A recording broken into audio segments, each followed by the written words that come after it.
Niba usanzwe ukoresha imbuga nkoranyambaga nka TikTok, hari amahirwe y'uko uyu mugabo waba umuzi. Abenshi bamukundaga bitewe n'ubwoko bwa video yakoraga kuri TikTok zigiye zitandukanye, aho yaramaze kwigarura miliyoni nyinshi z'abantu bamukurikiraga ku rubuga rwe rwa TikTok. Awoofe Ablanti uyakomoka mu gihugu cya Ghana.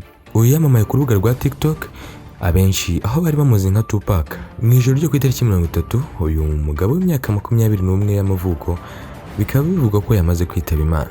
Inkuru y'urupfu rw'uyu musore wamenyekanye cyane kandi abenshi bamwitiraga Tupac. Iyi nkuru yamenyekanye mu ijoro ryo kwa kane tariki 30 z'ukwezi kwa gatatu muri uyu mwaka turimo. Ibinyamakuru bitandukanye byo mu gihugu cya Ghana byagiye bivuga ku nkuru y'urupfu rw'uyu musore, byagiye bivugaho ibintu byinshi bigiye bitandukanye, ariko ntiharamenyekana neza amakuru se cyangwa icyaba cyahitanye uyu musore w'imyaka 21. Awoofe Ablanti yamamaye ku rubuga rwa TikTok, abenshi bari bamuzi cyangwa se yafatwaga nka Tupac kubera amashusho yakoraga ashyira kuri uru rubuga agaragaza imyitwarire nk'iyo benshi bemeza ko ari iya Tupac, dore ko bajyaga no gusa urebye mu mafoto nyine uri kureba aho ngaho kuri screen yawe. Tupac Shakur, uyu rero cyangwa se abenshi bamwita Machiavelli, amazina akunze kujya yita mu bihe bye, yavutse tariki 16 z'ukwezi kwa gatatu mwaka w'1971. Uyu mugabo rero akaba yaritabye Imana tariki 16 z'ukwezi kwa 9 mu mwaka w'1996.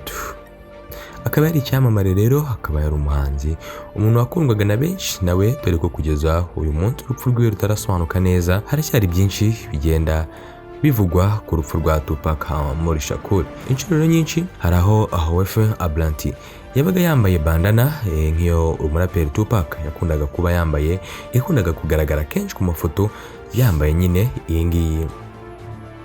Ibi rero bikaba rimwe mu byatumye uyu munyagana bamwita cyangwa se yitirirwa Tupac wo muri Ghana. Awoofe Ablanti yakurikirwaga n'abasaga miliyoni 3 kuri TikTok, akaba yaramaze rero kwamamara, ariko nanone izina rye aribwo riri kugenda risa nirizamuka cyane ku mbuga nkoranyambaga zigiye zitandukanye bitewe n'amashusho asetsa uyu mugabo yasangizaga abakunzi biwe.